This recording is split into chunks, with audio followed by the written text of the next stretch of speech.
I bought a new house in the small town. The house was cheap. But the most important part was that I needed to get away from the city. A few months ago, I had a run-in with a stalker. While I had managed to get him arrested, I couldn't shake the feeling of eyes just constantly watching me. I felt like there were eyes everywhere, at home and on the street. So I decided to move out into the country to somewhere with less people, just for peace of mind. The house itself was big and somewhat old, but otherwise very welcoming.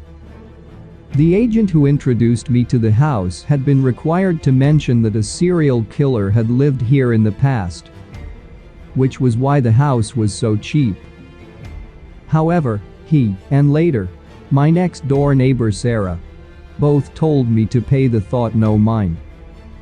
4 other owners had lived in the house since then, and all of them were very happy with it. I loved the house. Its interior furnishings were beautiful and very comfortable.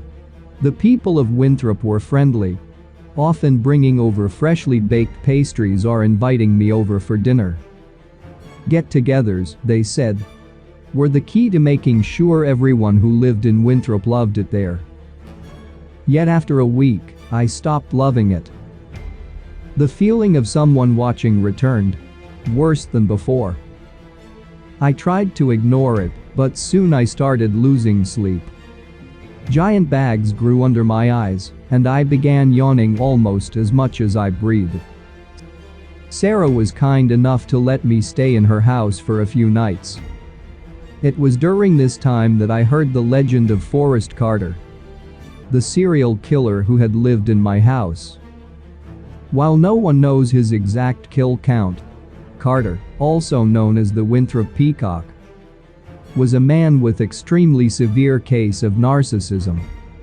Legends say that he couldn't fall asleep if he didn't feel like he was being watched. He was finally arrested for putting up a scarecrow to watch him during the night. Only it wasn't a scarecrow. Carter had murdered a 17-year-old girl, just so her corpse could stare at him.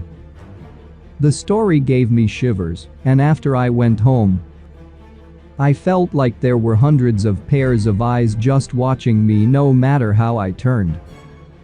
Today, however, was the first day that I acted out. I was cooking breakfast when I felt the eyes. Instinctively, out of fear, I threw my kitchen knife, which lodged itself into the wall.